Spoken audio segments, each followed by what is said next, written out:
Alhamdulillah hamdan katsiran thayyiban mubarakan fi kama yuhibbuna rabbuna wa yarda. Asyhadu an la ilaha illallah wahdahu la syarikalah wa asyhadu anna Muhammadan abduhu wa rasuluhu alladzi la nabiyya ba'da amma ba'du. Kita lanjutkan pembacaan Taisir Karimir Rahman fi Tafsir Kalamil Mannan yang ditulis oleh Syekh Abdurrahman bin Nasir As-Sa'di. Masuk kita pada tafsir Quran surat Maryam ayat yang ke-76. Ayat yang ke-76, A'udzubillahi minasyaitonir rajim wa yazidullahu alladzina ihtadaw huda wal baqiyatus sholihatu khairun inda rabbika tsawaban wa khairu maradda. Dan Allah akan menambah petunjuk kepada mereka yang telah mendapat petunjuk, dan amal-amal soleh yang kekal itu lebih baik pahalanya di sisi Rabbmu dan lebih baik kesudahannya. Tafsir ayat yang ke-76, setelah Allah memberitahukan bahwa Dia memberi tempo yang panjang bagi orang-orang zalim dalam kesesatan mereka, Allah menyebutkan bahwa Dia memberikan tambahan hidayah bagi orang-orang yang telah meraih hidayah sebagai cermin karunia dan rahmat-Nya kepada mereka. Hidayah yang mencakup ilmu yang bermanfaat dan amal soleh. Setiap orang yang menempuh suatu jalan dalam mencari ilmu, keimanan, dan melakukan amal soleh, maka Allah akan memberikan tambahan kepadanya, mempermudah pencapaiannya, dan meringankan baginya serta memberikan karunia lain yang di luar usahanya. Di sini terdapat petunjuk bahwa iman itu bisa bertambah dan bisa berkurang, sebagaimana dikatakan oleh as-salaf as-saleh. Hal ini dikuatkan oleh firman Allah Subhanahu wa taala, "Wa yazdadal ladzina amanu imanan."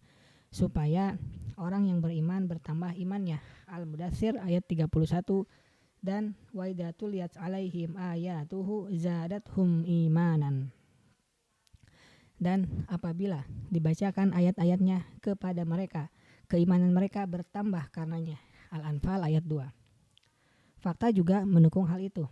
Sesungguhnya iman itu adalah perkataan hati dan lisan, perbuatan hati, lisan, dan anggota badan. Sementara itu, kaum mukminin bertingkat-tingkat dalam masalah ini dengan perbedaan yang tajam. Firman-Nya, wal baqiyatus sholihatu, dan amal-amal soleh yang kekal itu, yaitu amal soleh yang lestari, yang tidak terputus pada saat amalan yang lain putus, dan yang tidak pudar, itulah amalan soleh. Di antaranya, sholat, zakat, puasa, haji, umroh, membaca Al-Quran, tasbih, tahmid, tahlil, takbir, berbuat baik kepada sesama makhluk, amal hati dan jasmani. Amal-amal ini khairun inda rabbika tsawaban wa khairu maradda. Lebih baik pahalanya di sisi Rabbmu dan lebih baik akhirnya. Maksudnya lebih baik pahala dan ganjarannya di sisi Allah dan lebih banyak manfaat dan balasannya bagi si pelaku. Ungkapan di atas termasuk penggunaan isim tafdil, bentuk superlatif yang bukan pada tempatnya, karena tidak ada amalan yang bermanfaat selain amal soleh. Pahalanya tidak lestari bagi pemiliknya, lagi tidak berguna. Aspek relevansi mengapa Allah menyebutkan amal-amal soleh yang kekal, wallahu alam, dengan ayat sebelumnya adalah bahwa setelah Allah menyebutkan kisah orang-orang zalim yang menjadikan taraf kondisi dunia berupa kekayaan dan anak dan kedudukan yang baik sebagai petunjuk kemuliaan pemiliknya di akhirat, maka Allah ingin memberitahukan di sini dalam ayat ini bahwa persoalannya tidak sebagaimana yang mereka sangka.